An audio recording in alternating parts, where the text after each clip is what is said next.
ನ್ಯೂಸ್ಗೆ ಸ್ವಾಗತ. ಗಾನದಾಳ ಶಾಲೆಗೆ ಸ್ವಂತ ಹಣದಿಂದ ಬೋರ್ವೆಲ್ ಕೊರೆಸಿದ ನೀರು ನೀಡಿದ ಆಧುನಿಕ ಭಗೀರಥನಾದ ಎಸ್ಡಿಎಂಸಿ ಅಧ್ಯಕ್ಷ ಮುದುಕಪ್ಪ ಮಜ್ಜಿಗಿ ಕಾರ್ಯಕ್ಕೆ ಜಿಲ್ಲೆಯ ಸಾರ್ವಜನಿಕರಿಂದ ಮೆಚ್ಚುಗೆ ಪಾತ್ರರಾಗಿದ್ದಾರೆ.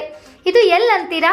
ಕೊಪ್ಪಳ ಜಿಲ್ಲೆಯ ಯಲಬುರ್ಗಾ ತಾಲೂಕಿನಿಂದ 50 ಕಿಲೋಮೀಟರ್ ದೂರದಲ್ಲಿರುವ ತಾಲೂಕಿನ ಗಡಿ ಭಾಗದ ಗಾನದಾಳ ಗ್ರಾಮ ಅಭಿವೃದ್ಧಿಯಲ್ಲಿ ವಂಚಿತವಾದರೂ ಶಾಲೆಯ ಮಕ್ಕಳಿಗೆ ಕುಡಿಯುವ ನೀರಿನಿಂದ ತೊಂದರೆ ಅನುಭವಿಸಬಾರದೆಂದು ಸರ್ಕಾರಿ ಹಿರಿಯ ಪ್ರಾಥಮಿಕ ಶಾಲೆಯ ನೂತನವಾಗಿ ಆಯ್ಕೆಯಾದ ಎಸ್ಡಿಎಂಸಿ ಅಧ್ಯಕ್ಷರಾದ ನಂತರ ಶನಿವಾರ 40-50 ರೂಪಾಯಿ ಹಣದಿಂದ ಶಾಲೆಯಲ್ಲಿ ಬೋರ್ವೆಲ್ ಕೂರಿಸಿದ್ದಾರೆ.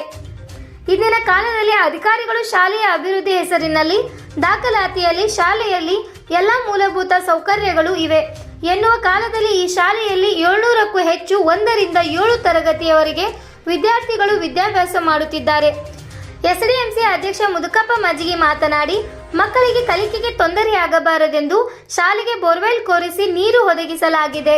ಆದರೆ ಎಲ್ಲಾ ಕೆಲಸಗಳನ್ನು ಸರ್ಕಾರ ಮಾಡಲು ಸಾಧ್ಯವಿಲ್ಲ. ಸಾರ್ವಜನಿಕರು ಕೈ ಜೋಡಿಸಿದಾಗ ಶಾಲೆಗಳು ಗ್ರಾಮಗಳು ಅಭಿವೃದ್ಧಿ ಸಾಧ್ಯ ಎಂದು ಹೇಳುತ್ತಾರೆ.